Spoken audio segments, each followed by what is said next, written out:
Hi guys, this is SDJRSNF88 speaking with another update on Argonne Forest, my hotel room micro layout.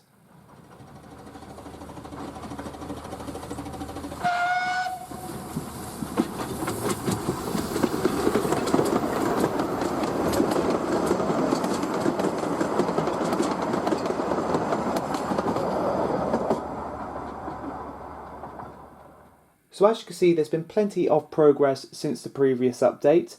The main thing which is of course changed is the addition of the Trackwork and ballast. Now this Trackwork is all Pico WW1 set track with a few little pieces cut to size for the bunker sections. We'll come onto that in a moment. And as you can see, we got the track coming out of the fiddle yard, which has had the fish plates removed, so it can of course join flush to the fiddle yard section when I get that board, and of course put the track work on that. We then have the 2 points, which are the Pico set track points. There's a right hand and a left hand there. Now these points do isolate, so I can use those to isolate trains in any of the sidings. Now these points are of course connected up to the twist lock point motors, and you can hear the twist lock clicking underneath the baseboard there. Of course, I still haven't had time to wire those in, but we'll come on to the wiring again in a moment. Now as we come on down the sidings, you can see we've got the two main sidings at the front there, and they've both had isolating fish plates popped in, and we'll take a little look at the wiring for that as well in a moment. But that is to allow the train to stop at the end of the siding, and then I could basically isolate them, and another loco could come onto the back of the train and basically release it. On top of that, I've also done all of the ballasting. Now the ballast is a brown fine ballast from Woodland Scenics, and I've applied this. It took a couple of evenings to get it right. It is absolutely rock solid. Basically the reason for doing this is most of the light railway network that was used during the First World War did have some sort of ballast in some places, such as sand and other bits and pieces. And mainly when the layout is complete, this will be completely out of view. This will be covered under with mud, or covered over with mud I should say. As I've done this same effect on Amiens, I found it to be really effective, especially when the mud's put on top. If you look carefully at the track on Amiens, you will see that you can actually see the effect of the ballast sort of poking through, where obviously a thin layer of mud has covered over the track bed, and this is something I plan to achieve with Argonne Forest here. So I made this really strong mixture of PVA, basically the same thing as what you would do for normal ballast, but I went over it again to make sure it dried completely solid. This is so that when I put the mixture of wood filler and PVA on, it doesn't peel up underneath. I found that a few sections on Amiens when I was doing that, that did happen. So I don't want that to happen for this. But anyway, that's all for the track work, I believe, but we'll just quickly turn the board over and take a look at some of the wiring that I've also done while I laid the track work onto the boards.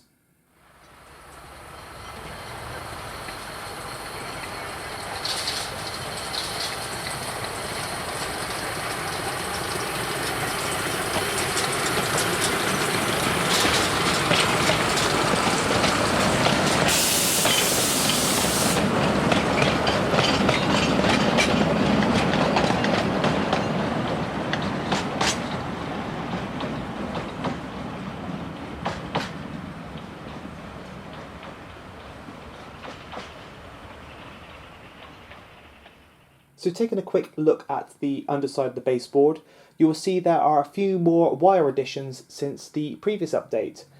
First of all, we have the two wires which will supply power to the track.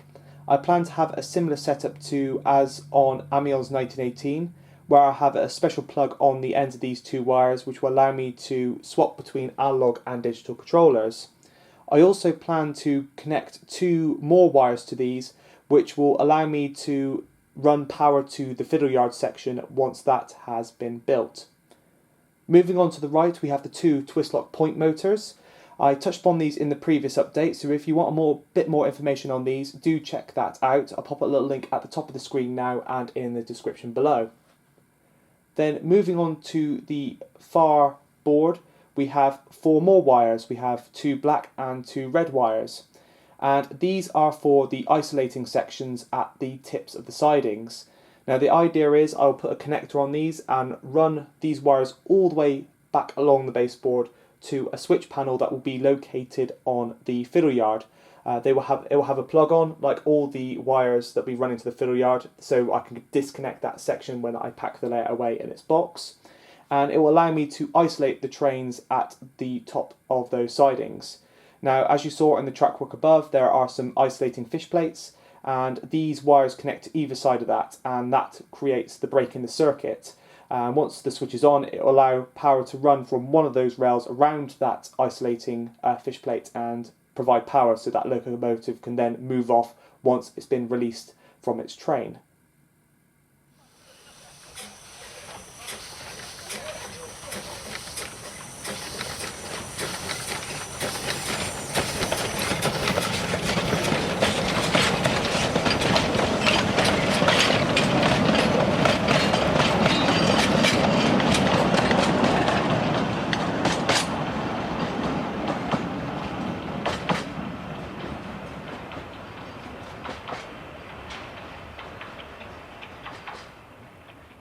So another very noticeable change to the layout is the addition of the cobbled floor around the bunker entrances. Now these are the wheels cobbled sheets that featured in the previous update that I dry brushed, and the stone effect has come out really well now that they've dried. I basically cut them to size so they fitted between the back scene and the bunker sidings, and they slot in quite well. I've had to sort of raise them at the back a bit so that they're level with the track edge, and with a bit of fettling and sort of trimming, they fit in there really well. It's a bit of a challenge to get the sort of angle on the turntables there. It took a few attempts to sort of get that little groove in there, but I'm really pleased with how it's turned out so far. Any little gaps will of course be filled in with the mud effect, but you can see the turntables fit in there really nicely. I've also had to make a little indentation to allow the buffer at the end of that siding to fit in, but apart from that, they have come out really well. Now, as you can see, there are some 4 brown patches on the cobbles there. Now, what I've gone and done is I've actually used poly filler to sort of try and get rid of the cobbled effect.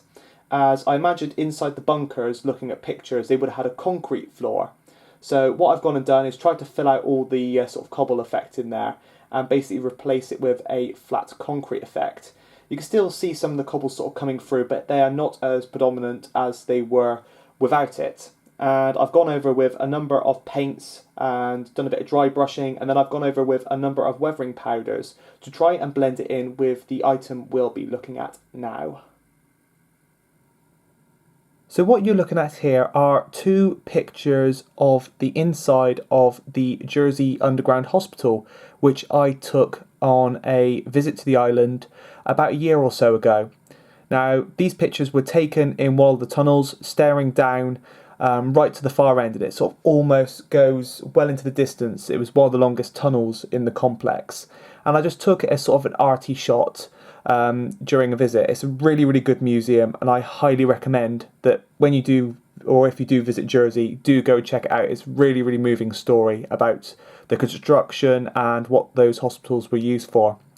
But anyway, when I took those pictures, I didn't realise that they would have a future use. But when I decided to build this layout, I realised that the bunkers would need some sort of optical illusion to give them a bit of depth. And anyway, I realised that I probably was going to have to go on the internet and try to find a picture that would be suitable. But then I remembered I took these pictures, and sure enough, I printed them off in a number of different sizes and basically stuck them to the backboard. And as you will see now, with the arches lowered into place, they create this really superb optical illusion, giving the bunker some real depth. And I plan to add a bit of lighting on the inside of the bunker, the bit that's 3D of course. And this will also have a number of scenic items in here, also to sort of help camouflage the floor join. And that will be like ammo boxes. We'll also have a little wagon that'll probably be parked up in there as well. And of course there'll be a number of troops walking up and down these tunnels as well. But let me know what you think. I'm really pleased with how this effect has come out, and of course the bunkers are the pinnacle feature of this layout, and I really want to get this effect right, and so far it appears to be going well. Of course there's still a lot to do. I've got to make the actual arch itself, so joining the front of the bunker to the sort of the back scene, add the lighting, and of course add all the details, and of course build the actual hill that it's based in. So still a lot of progress to do, but so far I'm really pleased.